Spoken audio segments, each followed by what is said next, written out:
या देवी सर्वे भूतेषु लक्ष्मीरूपेण संस्थिता नमस्तस्यै नमस्तस्यै नमस्तस्यै नमो नमः।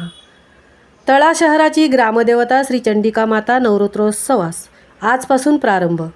तळा शहराची ग्रामदेवता श्री चंडिका माता नवरात्रोत्सवास आजपासून प्रारंभ होणार आहे। देवी मंदिरात अश्विन शुद्ध प्रतिपदा ते नवमीपर्यंत नवरात्र उत्सव साजरा केला जातो।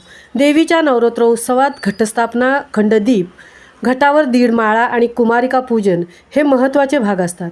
देवी घटी बसवण्यासाठी विविध वतनदारांना कामे वाटून दिलेली असतात। त्यामध्ये कुंभार घट व माती आणतो, बुरुट परडी आणतो, वाणी घटाजवळ पेरा करण्यासाठी विविध प्रकारचे धान्य, तसेच 9 दिवस अखंड दीप लावण्यासाठी तेल आणतो, नाभिक आरसा आणतो, शिंपी खण आणतात। पोतदारांकडून रोज देवीला तिळाच्या फुलांची माळ बांधली जाते। यामध्ये पूर्ण माळ ही सुवासिनींची अर्धी माळ कुमारिकेंची असते। प्रतिपदेला दुपारी 12 वाजता चंडिका देवी वतनदार उपाध्ये यांच्याकडून घटी बसवली जाते। शेतातील काळी माती आणून वेदिका तयार करतात। वाण्याने आणलेली 7 प्रकारची धान्य पेरली जातात। नवरात्रात दर दिवशी देवीला नवीन साडी, चोळीचे सुशोभन केल्यावर मुखवटा, कंबरपटा अशा विविध दागिन्यांनी सजवली जाते। देवीच्या दागिन्यांच्या देखभालीसाठी गुरव 24 तास मंदिरात हजर असतो।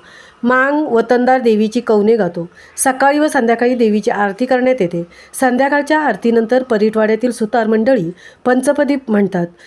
नवरात्रोत्सवात मंदिरात भजन व जागरण करण्यासाठी प्रत्येक वाडीस पुढीलप्रमाणे तिथी नेमून दिलेली आहे।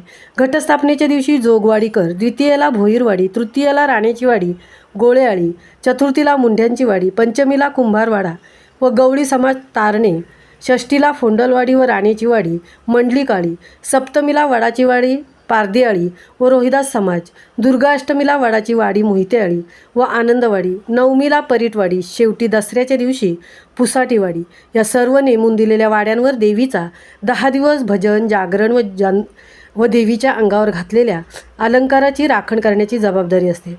अशा प्रकारे 10 दिवस देवीचा कार्यक्रम उत्साहात पार पाडतो। तळा शहराच्या 12 वाड्या, 18 पगड जातीची माणसे अगदी आनंद वातावरणात हा कार्यक्रम पार पाडतात।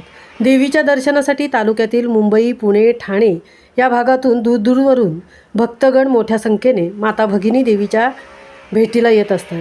मनोभावे दर्शन घेत पुन्हा हे भक्त देवीच्या पुनर्दर्शन सोहळ्यासाठी पौष शांकभरी पौर्णिमा निमित्ताने पुन्हा दर्शन घेण्यासाठी आपली पावले आई चंडिका मंदिरात वळवतात। अशी ही देवता सर्वांच्या हाकेस धावून येते अशी भाविकांची श्रद्धा आहे। महामुंबईसह कृष्णा भोसले, तळा।